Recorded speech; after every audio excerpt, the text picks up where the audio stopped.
not answering, dude. Really? Do you want to just do the intro? I'll do it, finally. What's up, guys? Welcome back to another programming tutorial. What's good? What's good, bro? What's happening? Here, finish What your are you intro. doing? Just finish your intro. Oh, you're doing my intro? Okay, cool. Hey, what's up guys, and welcome back to another programming tutorial. In this video, we're going to build off my last one, and we're going to see how we can restructure code to use classes and overall make code a lot cleaner and more professional. To start this video off, I recommend opening a blank folder that you can write all your new code in, and then also opening up the original code for this game. And to find the original code, you can go to my GitHub page, which is linked to in the description, and it's this game.py file.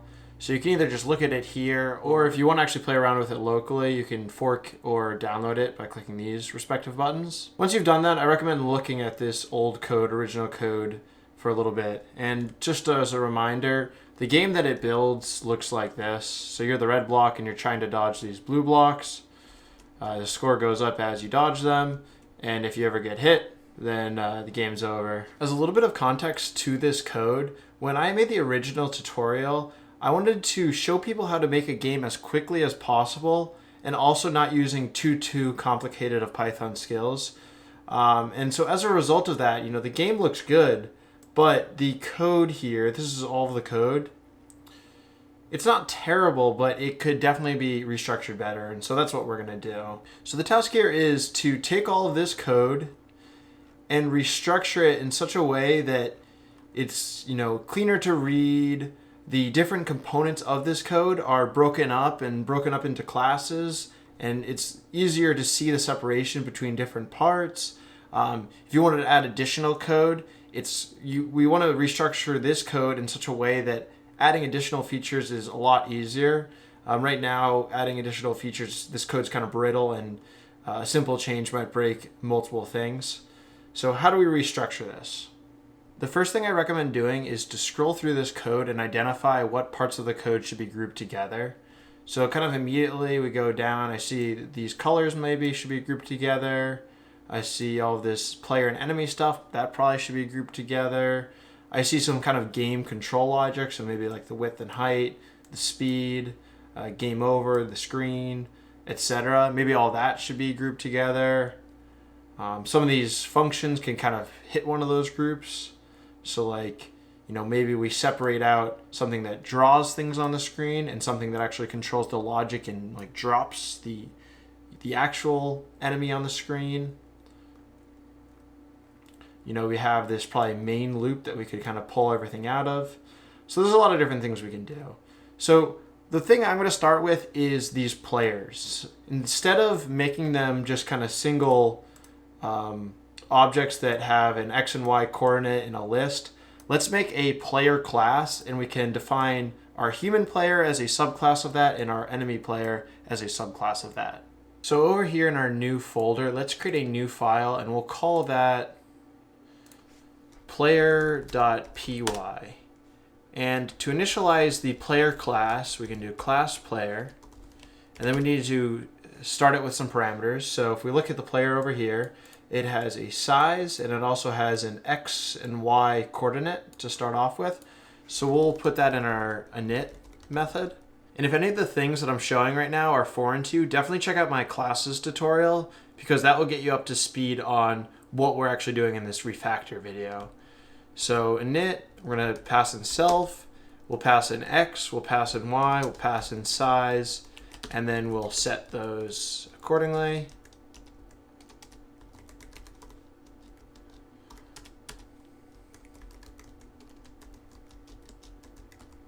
So now one thing that is immediately nice when we start using this class is, instead of in our methods down here needing to like index by 0 and index by 1 when we want to get X and Y accordingly, now we'll be able to do player position.x, player position.y, and it'll be a little bit more clear what we're doing in our code. Okay, so what else should we add to this player class?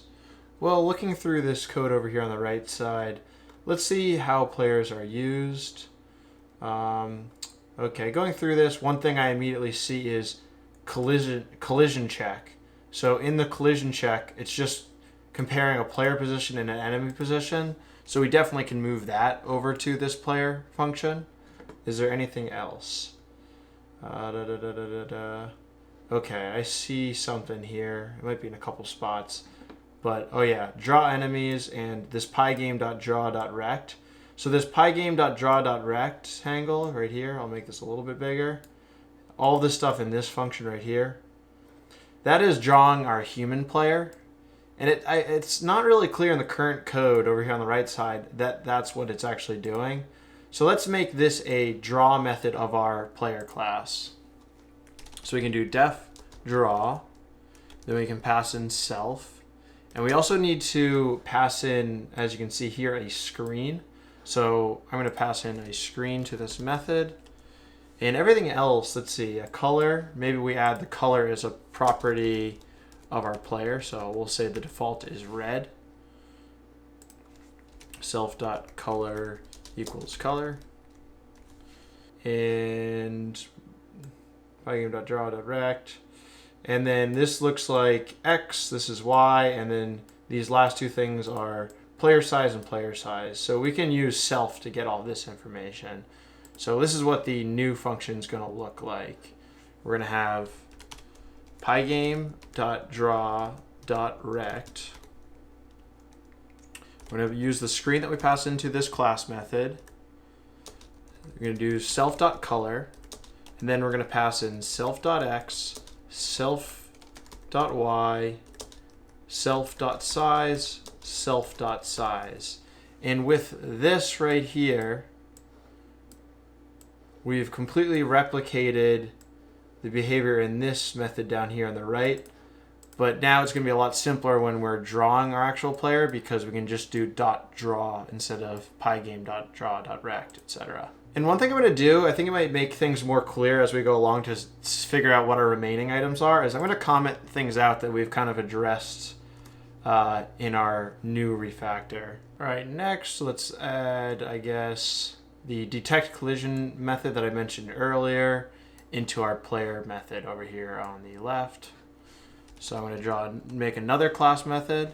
So we have def detect collision, and it's going to take in self, and then it's going to now take in, instead of an enemy position, we'll actually take in an enemy.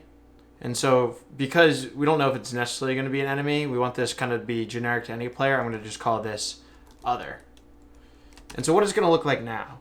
Well, these initial PX, player Y, enemy X, enemy Y, these now are encapsulated in our classes right here. So we don't need to actually set these like we did here. And then this method down here, it can be replicated exactly, but we just will need to reference our classes instead of the variables here. So what does that look like? Well, we have if enemy.x, in this case is other.x, is greater than or equal to self.x. So we're just basically replacing enemy x with other.x and player x with self.x. Well, I'm going to run through this kind of quickly. And if you don't understand what this collision method is doing, I gave a good explanation in the original video, so check that out. Right? So if other.x is greater than or equal to self.x and other.x is less than self.x plus self.size, that's the first condition, or self.x, now we're just doing the reverse, is greater than or equal to other.x and self.x is less than, so it has to be one or the others for the collision to happen, other.x plus other.size. Okay, that's our first if condition. And then we need not one of those conditions to be true, so the x's need to overlap. Now we also need the y's to overlap. Other.y is greater than or equal to self.y, and other.y is less than self.y plus self.size, or self.y. Now it's the reverse, greater than or equal to other.y, and self.y is less than other.y plus self.size. If that is the case, we want to return true. And otherwise, we return false. And so just to be clear, these if conditions are checking to see if we have both an X overlap and a Y overlap. If you have both overlaps, then we know the objects collide. Otherwise, they don't, and we return false. And now we can go ahead and comment out this stuff here. Because I can't fit everything on the screen always here, I also have the finished refactored code. I'll put that on my GitHub too, so check there if you kind of are getting annoyed that things are getting clipped off in this video.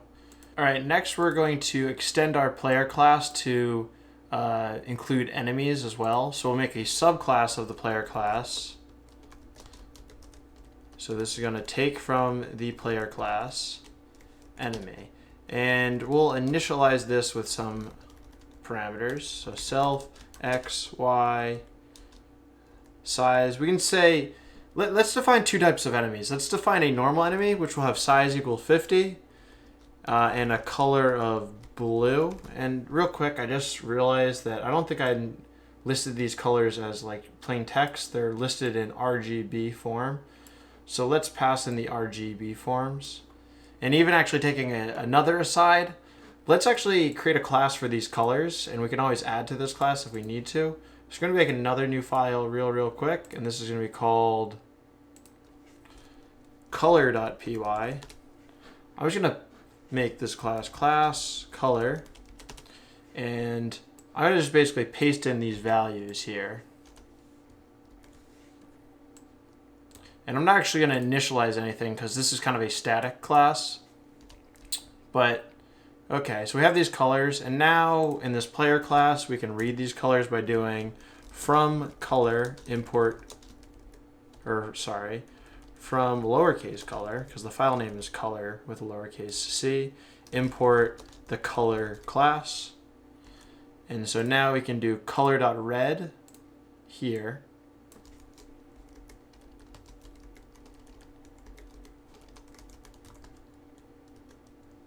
And when we want to do the superclass or the subclass, you do color.blue. And this just makes sure that we don't accidentally type in the wrong value if we're like moving these colors around in different spots. And to finish the initialization, we don't have really, the draw and the detect collision are going to be the same as the normal player class. So we can just do super.init x, y, size, and color. And actually a quick update I want to make is I want you only to be able to specify x and y here. So by passing in these to the init, I allow you to also specify the color in enemy. But really what we want enemy to be is a more restricted version of the player class, so that all you can set is the x and y parameters. So I'm going to actually set in the super init the required colors of the super class player. Color.blue. And we can make another one of these. Let's say we wanted to have, in addition to an enemy, we wanted to have a large enemy class. So maybe all that changes between the enemy and large enemy is that the size is 100 in the large enemy, but the color is the same. And then finally, let's make a human player class, and we'll have that be the same size as the normal enemy, but we'll have the color be defaulted to red. So now we can call these in another file and just specify the x and y and get them to build a player class through the superclass. All right, so now in our refactored code, we have our player and enemy classes. We have a class for colors, so I'm gonna actually just comment this out to let me know that I have done it. What else do we need to add? Well, looking through our code here on the right side, we need to add all of the visuals for our game. So the width, height, screen, etc. And we also need to add all the game logic. So let's create two new files. So I'm gonna do the first file, I'm gonna call it screen.py. And so that's going to handle all the visuals. So we'll create a screen class. And also while we're at it, let's define another new file, and we'll call this next new file the game.py file. And this will encapsulate all the game logic. So things that actually make the game work, but are not visual. So we'll call this class game. And now basically we're going to go through our code and figure out what should be in screen and what should be in game. So let's do that. Well, first off, our screen is going to take in this width and height. So let's set the init here. And also I just want to say real quick, I'm kind of going about this in a way where I'm refactoring everything, then testing. Another way you could do this is kind of make small refactors. So maybe you change player and then you actually update your game to use that newly created player class. But what I'm going to do in this video is just go through all the changes at once and then kind of adapt my final game loop to use all those changes and fix any bugs I might have run into along the way at once at the end. So class screen, and we're going to init. We need to start with self. And now let's start with width and height.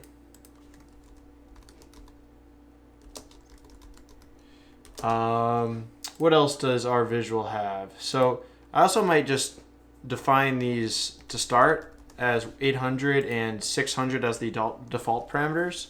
Maybe we give everything in our screen default parameters so that all we have to do is call screen. But if we wanted to specify different things, we could. And that will make sense kind of once we actually start testing.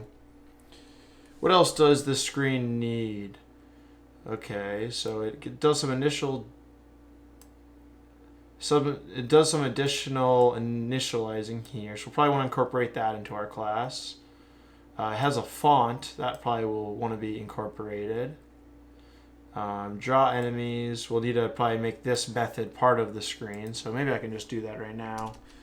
I'm going to just write this down, but we'll pass for now.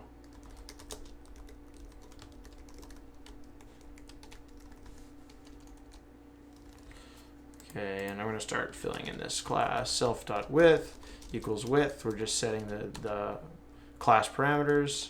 Self.height equals height. Okay, so what else does our screen need? Going down to the game loop, well, it fills in a background color. So maybe we should give our game a background color.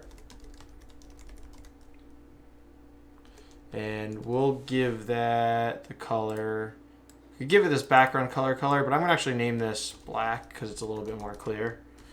So in our screen file, we'll want to import or from color, import color, and our now background color. So the default will be color.black.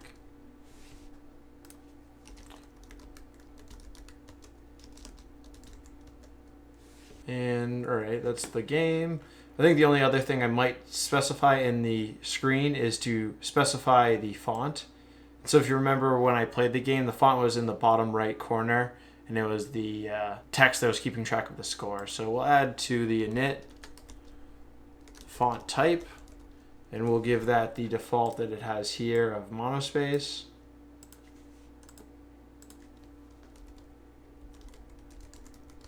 And we'll have a font size, and that will default to the 35 we have on the right side. Okay, I think that's everything we need to have in there. Now it's just a matter of actually initializing things properly. So the screen needs to use the width and height here.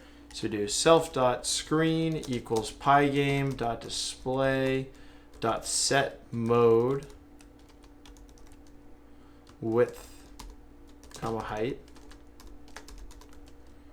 So we've taken care of this line basically.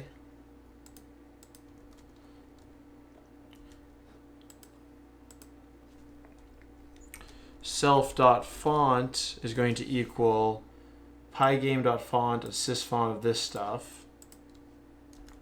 And I guess this is not width and height anymore, it's just width that we defined here and height that we defined here. And now monospace, we can pass in font type. So it's whatever you pass into the class creation method, class initialization method, and font size right here. Okay, so we've taken care of this line. And I think the only other thing I can think of that we might want to handle on the visual side is this clock. It's going to just say self.clock equals pygame.time.clock. And then maybe we also pass in the refresh rate of that clock. So I'll just say self.clock tick equals clock tick. And so maybe this is something you can specify in our screen. So I'll say clock tick, and the default of that is 30. Okay, so what class methods will we need to add to this screen? Well, we need to draw the enemies, so that's 1. We need to refresh the background, so that's 2. We'll want to draw this score label, so that's 3. And we'll also want to draw the player, so that's a 4th. So what did I just say? So I said def refresh background. That will just need self. And so how did we refresh the background over here? Well, we just do screen.fill background color. So now our screen is accessible through self.screen as we set here. So we do self.screen.fill fill, and then we pass in self.background color. We can duplicate this behavior in this refresh background function. Okay, and I'm going to move that above draw enemies. So I think it's a little bit more clear if we keep draw enemies and draw player next to each other. So draw enemies, how are we going to do that? So we have the draw enemies function here, and what does that do? It iterates over the enemies, and it does the pygame.draw command. Well, we can utilize our player class to help us out here. So for enemy in enemy list, we can, instead of doing pygame.draw.rect, now if we assume that this is a enemy type that we defined in the player class here, we can do enemy.draw and pass in the screen to easily draw this. So we do enemy.draw, and then we just have to pass in self.screen. And that will take care of the draw enemies function. That's cool. So now let's do draw player. That's going to take in self and then the player.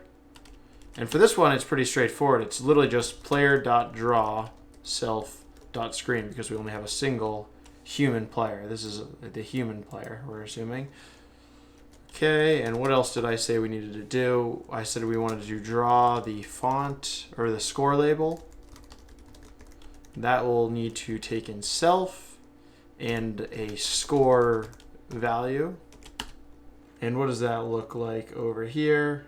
Well, we can probably just copy this in and change it as needed to account for the fact that we have our own font already set up. So my font, that's actually now just self.font. The score is passed into this function. And we can do score like this, score plus string.score. What might be a nicer way is to use f strings and pass it through like this. But the functionality is exactly the same. And the last thing is now width is self.width. And height is self.height.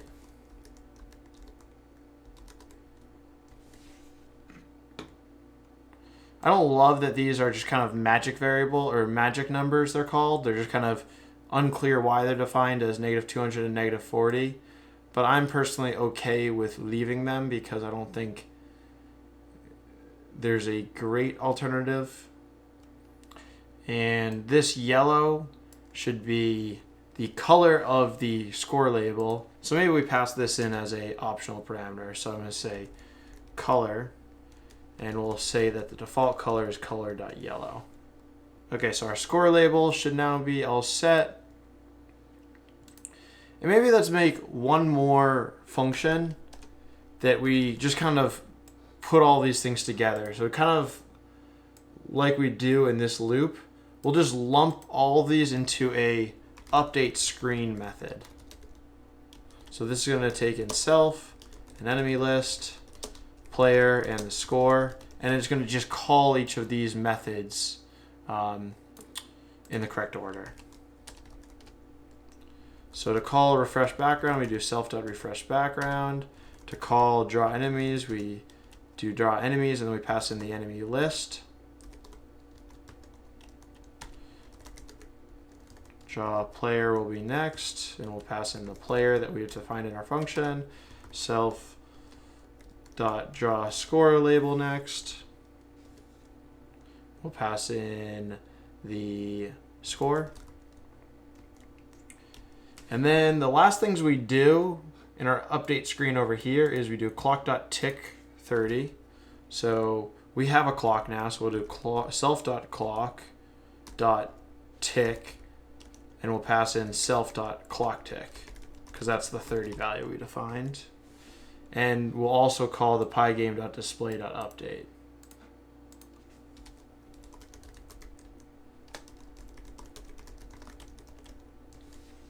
So now we've kind of handled this stuff in our new code.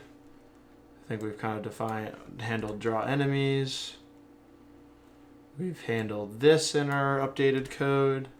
And I'm just, as a reminder, I'm commenting stuff out that we've kind of handled in the new refactored code, just to kind of remind me of where we're at progress-wise.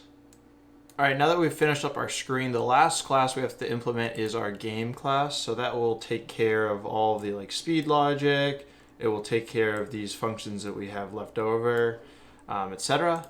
So let's start out by initializing it. So the first things I think we should initialize to our game class are probably the speed and the score. Def init,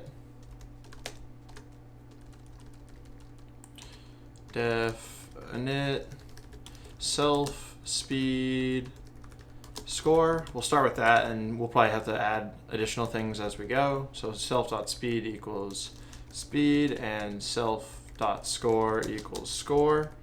Okay, so when we're playing our game, the first thing is to actually drop an enemy from the top of the screen. So I think the first function that we should fill out is drop enemies. So we'll make this a class method. So drop enemies. It's going to take in self. It's going to need to take in this enemy list. And what else will it need to take in? Width, so maybe the screen width. So self, enemy list, and the screen width. Start with that. So this uses the random library to stagger things a bit, so we'll use that too. So we can import that to our game. So import random, and we can start filling this out. I'm going to try to do this as quick as possible. Delay equals random.random. Cool. And then I'm going to just copy in this code and tweak it as needed so you can see this. So I'm going to copy in this code. Okay. So if length enemy list is less than 10, and these parameters you can play around with. So if you wanted to maybe make the number of enemies a parameter, maybe we could also pass that in. So max enemies equals 10 by default, but that could be changed. So self.max enemies equals max enemies. So if length enemy list is less than self.max enemies and delay is less than 0.1, so this is kind of what percentage we're staggering it. So the lower we make this, the more staggered they probably will be, because this is kind of dependent on this method here. So if we wanted to have flexibility with that, we can also bring it up into our class initialization. Self.delay equals delay.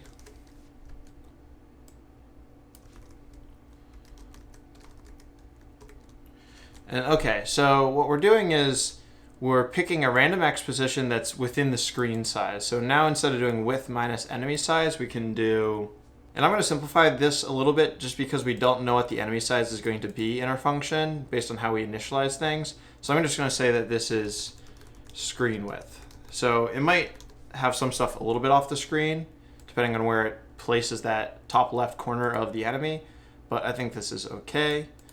Y position 0, that's fine. And now in enemy list, instead of appending just an X position and a Y position, what we want to do is create a new enemy. So I'm going to just say enemy equals enemy X, Y, or X position, Y position.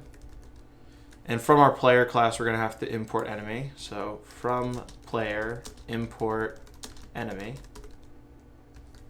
We have a new enemy, and we're going to append that enemy to the enemy list. And just because we're going to want to be able to pass this enemy list around throughout our game, I'm going to take out this enemy list and just initialize it to be empty at the start of the game. And then you can just directly modify that empty lists throughout the game. So now this is going to be self.append enemy list, or self.enemylist.append enemy. And to clean this up a little bit, I might just call this random X, because it's a random X position. So we're creating a new enemy with a random X, and we can comment this out now that we've taken care of it. Next, we might want to do update enemy positions. So I'm going to just kind of copy this in, and we'll tweak it as needed to use our class.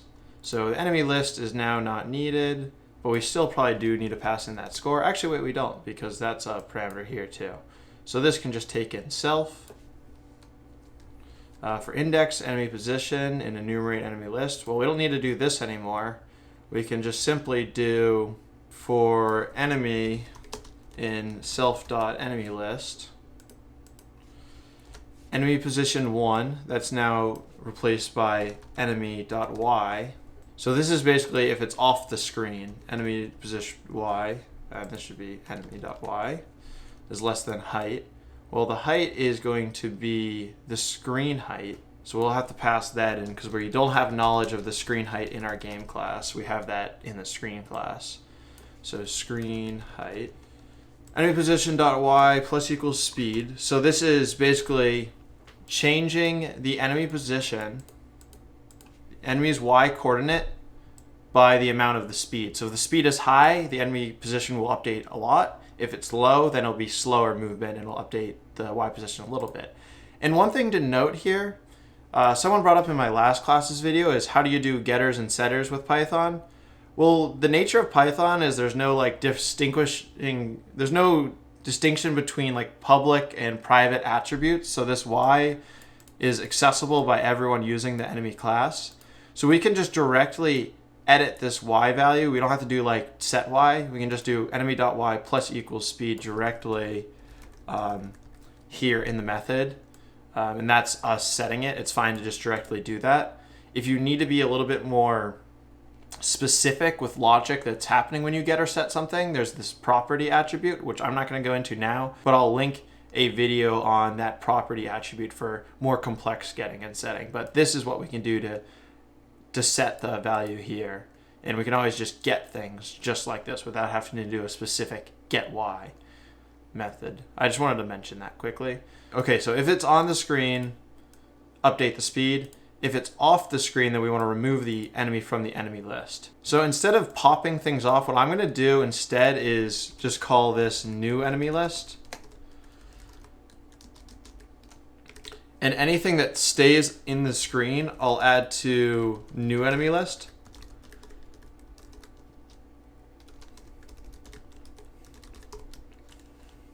And anything that's off the screen, we'll just update our score by 1. And this is just a little bit easier because the whole indexing on lists can get a little bit complex. So I feel like this might be a better method. Self.score plus equals 1. And now we need to update the enemy list. And that is that method. We don't need to return anything now. Before we returned the score, we don't need to actually return the score anymore because we've directly set the score to be 1 higher in this method by this setter method here. Okay, this is done. All right, collision check. We can do that or set level next. What makes more sense? I'm going to go ahead and do the set level next. So let's paste that in as a class method. Okay, and this one is pretty straightforward to change. Instead of passing in score and speed, we just really need to pass in self, and self has access to score and speed. So self.score is less than 20, self.speed equals 5. And this was just kind of an arbitrary increase in speed as you get higher and higher score. You could rewrite this set level method to however you please. And one thing that's cool too, with the use of classes, you could do a game subclass that rewrites this set level function to be whatever you want without changing any of this other logic, which is also a very nice feature of classes. Self.score is less than 60.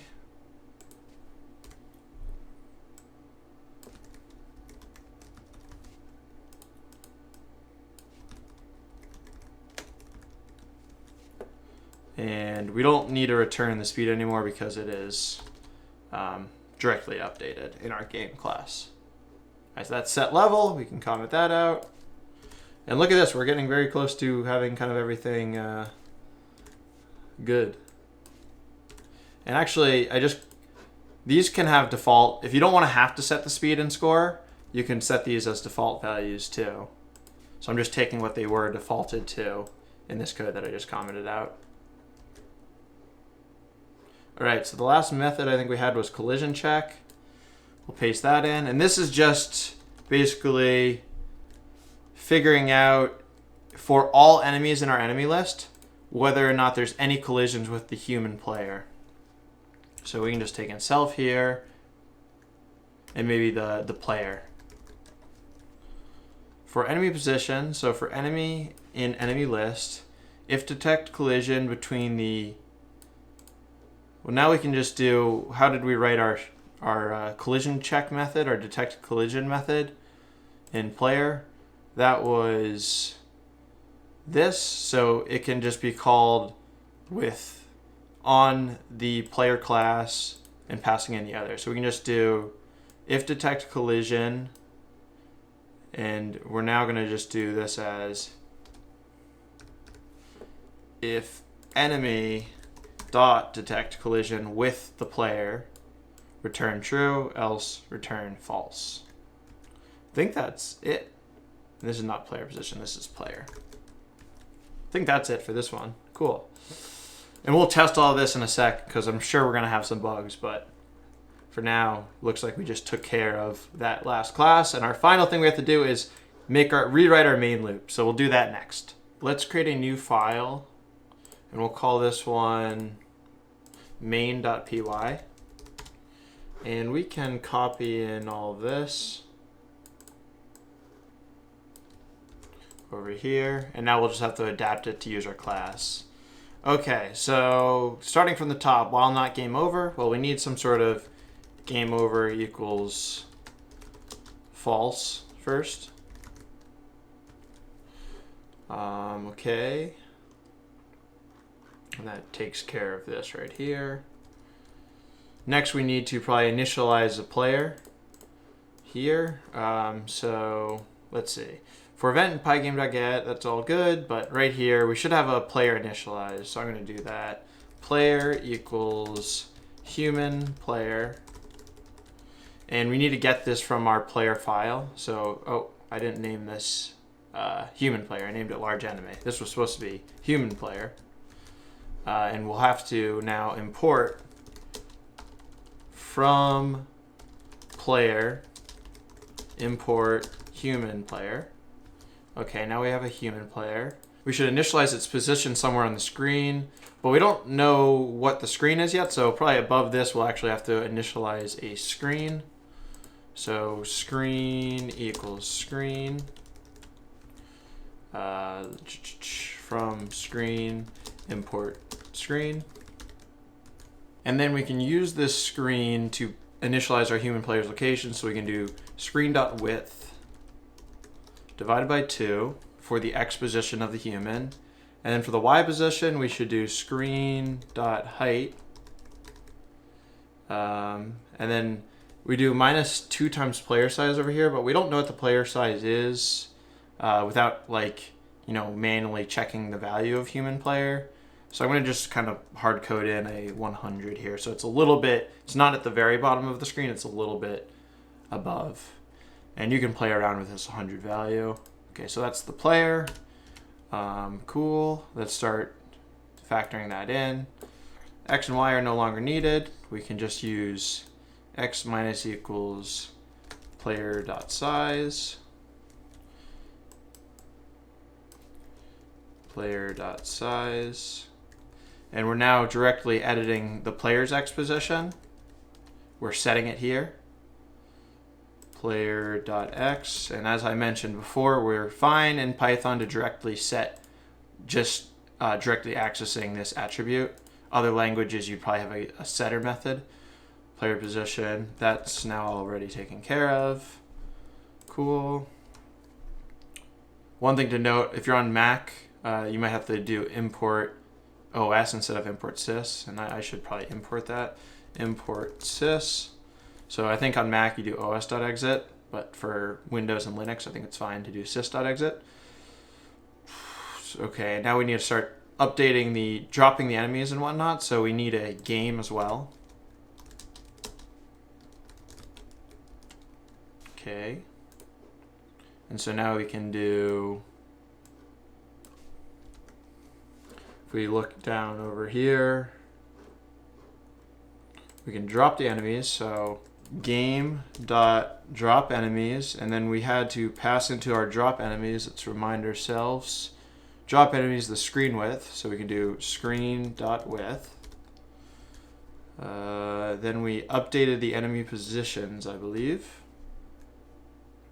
And that's now called by game.update enemy positions. You just need to pass in this, or no, you don't actually pass in anything here. Other than the, let's check one more time, the screen height.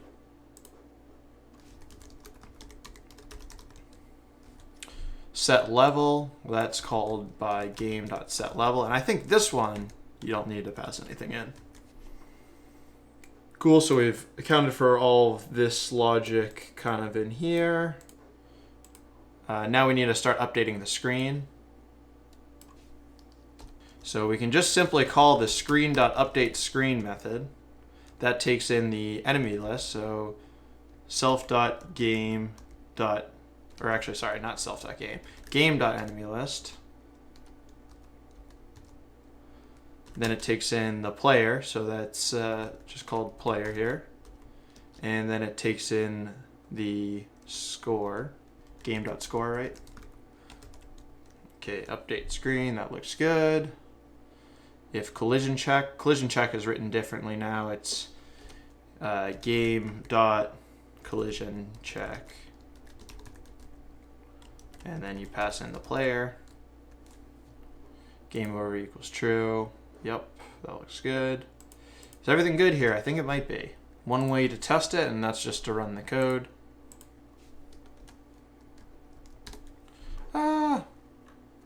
Pygame is not defined in screen. Okay, so pygame.display doesn't know how to deal with that, so we need to do import pygame here. So we're probably going to run into some errors, but we'll just work our way through them. We got a little farther, it looked like. Font not initialized. So what did we not do in this code that we did over here? One thing I immediately see is a pygame.init. So maybe we should add that to the top of our code here, just like we had it in the top of our original code. Pygame is not defined. Okay, now we need pygame here as well. Okay, we got all the way to this file. What do we need here? Game is not defined. We just defined it. Game is not defined. Oh, it's because we didn't import it here. From game, import game. Oh, wow, we got to drop enemies. Enemy list is not defined and drop enemies. That's in the game. Okay, so this is now self dot enemy list. Did I think that's good? Run our main again.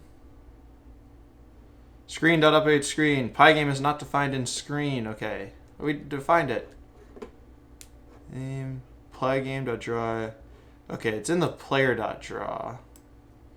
So it looks like it's actually coming from the player class that we need to import pygame.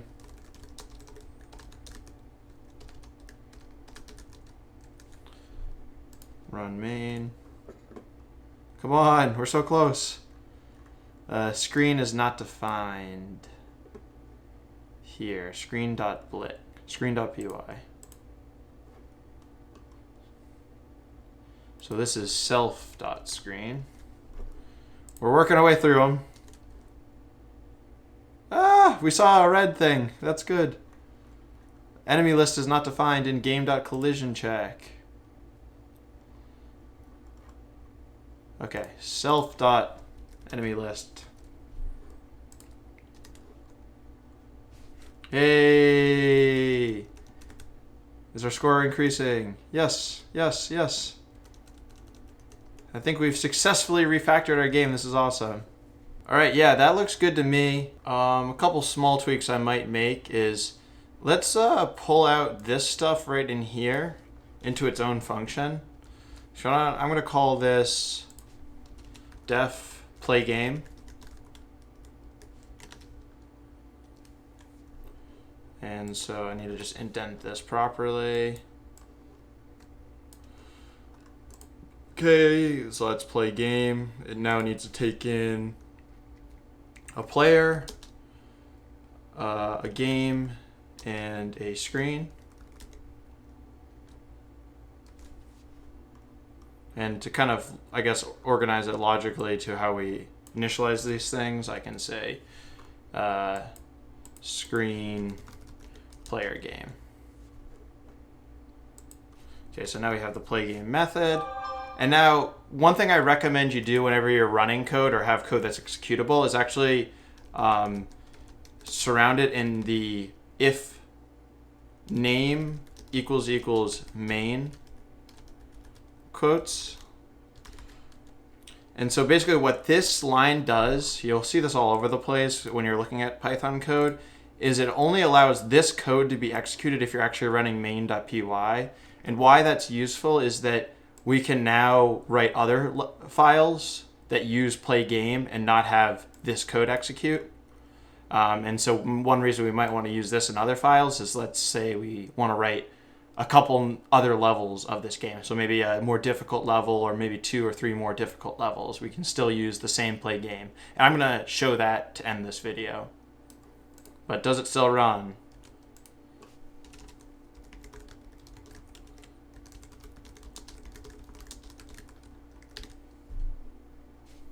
Looks good to me.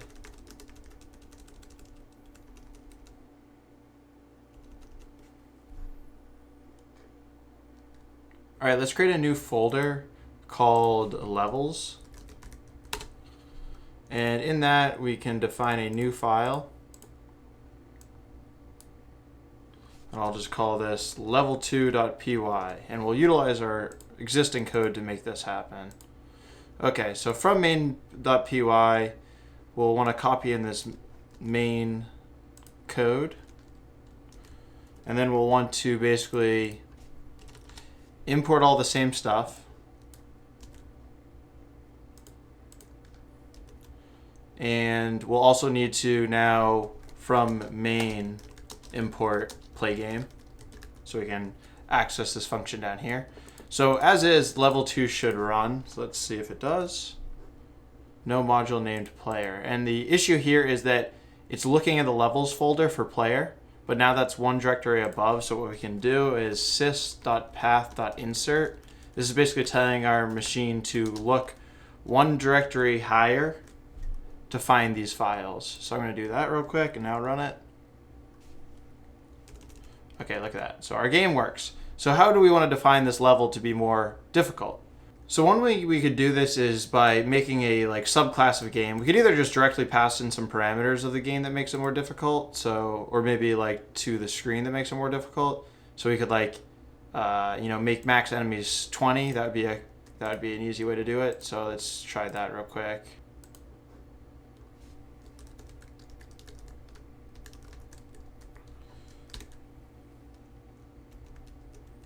So already you'll see that there's going to be more enemies than there ever was before. So that's one way to make the game more difficult, and this will definitely get harder as the speed ramps up. So that's one thing. We could even like change up the enemy that we're dropping. So if we go to game, I'm going to define a new class of game called class hard game. And that's going to be a subclass of game.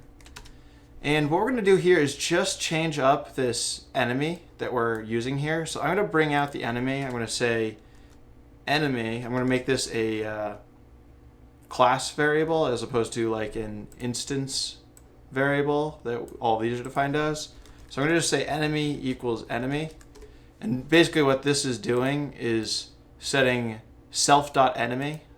So even though I'm not in this init, if I define this class variable, we'll be able to access it by doing self.enemy. And now what this allows us to do is the code will still run. Maybe not. Oh, oops. I didn't pass anything in here. So what I'm going to do is say enemy here is equal to large enemy. And we defined large enemy in our player class over here. So now I'll need to import that into game, enemy, and large enemy. Okay, so all I changed was enemy equals large enemy here, and enemy equals enemy here, and we're taking enemy and large enemy from this and setting it here. So at level 2 right now, it's the same game. We've got that enemy that is, size 50 right now. But what happens is now if I use that subclass, hard game, it breaks. Hard game is not defined. Hard game here.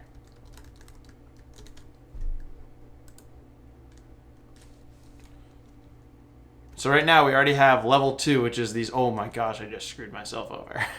Maybe we don't make max enemies 20 here. But we just created a new version of the game using our class very, very easily.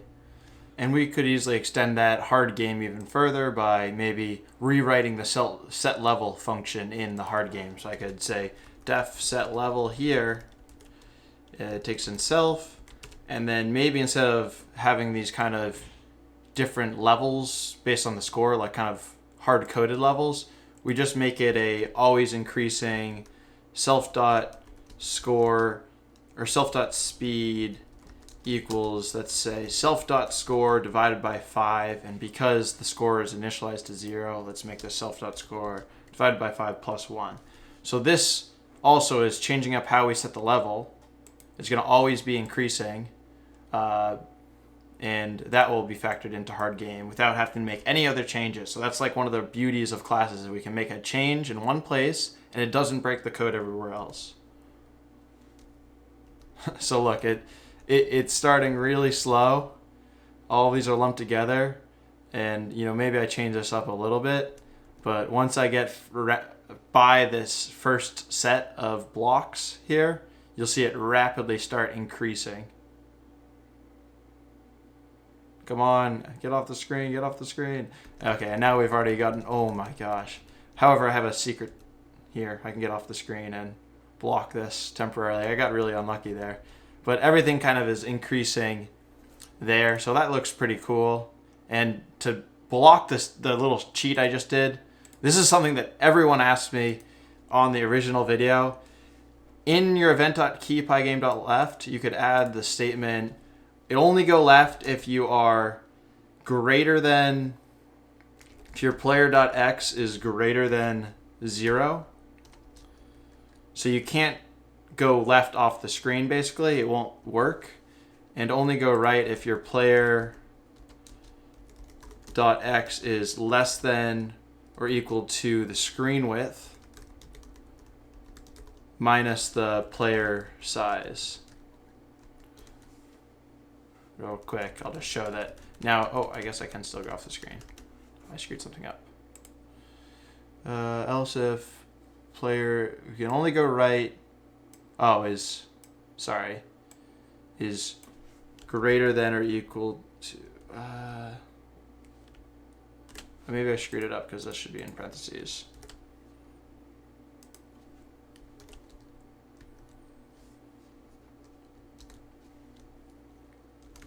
Can I go left off the screen? I can't go left off the screen now. And I just might need to fix this right on a little bit.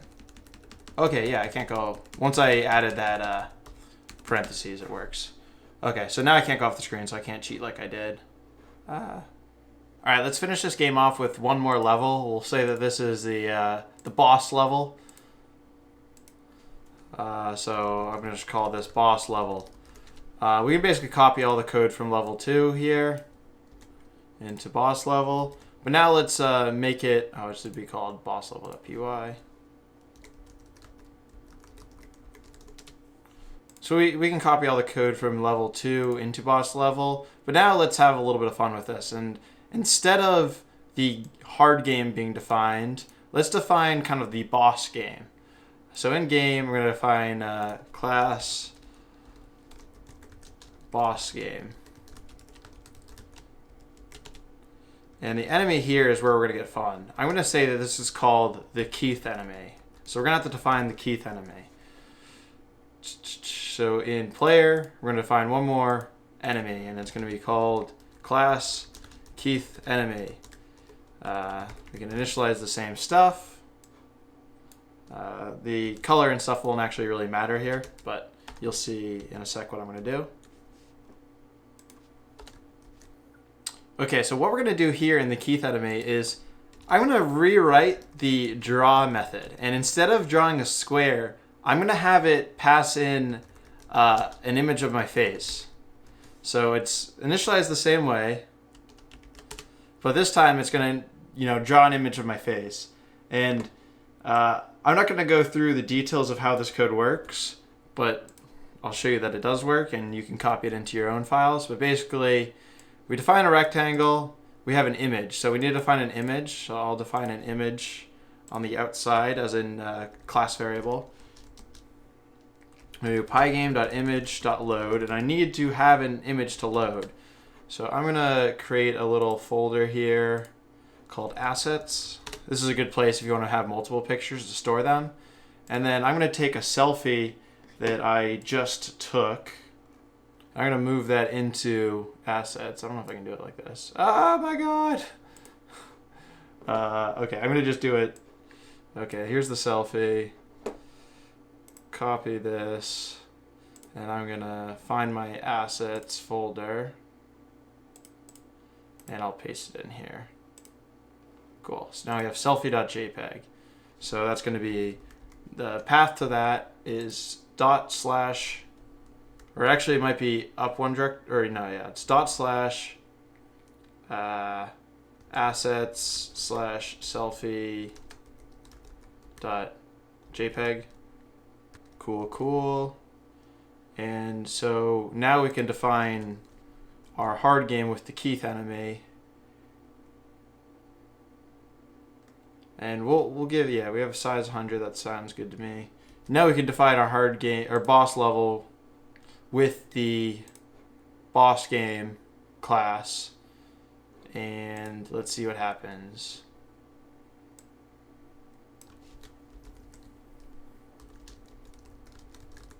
All right, will it? No. Oh, human player. What's the error here? Couldn't open assets.selfie. So the issue here is that it's getting all confused because our levels directory is not the same directory as assets. So the // is saying current directory to assets, and there's no assets in the levels folder. So as a quick easy fix to this, what we can do in player is actually paste in the full path. So I can get the full path if I'm on Windows by clicking the folder icon when I'm here. So if I paste in this is the absolute path, so it is, and I might have to make these other slash direction. So no matter, it doesn't look at relative paths, it just absolutely knows that this is the file location on the computer, and it's assets/selfie.jpg. Okay, so I can rerun boss level now. Maybe not. Keith enemy is not defined in boss game, so I need to import Keith enemy here. Okay. Look at that. Now it's just selfies of me.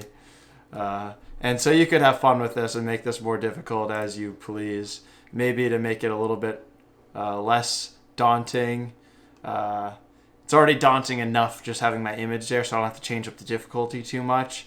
But maybe I say that the Keith enemy has a size of like 75 to make it a little more manageable to pass all of them.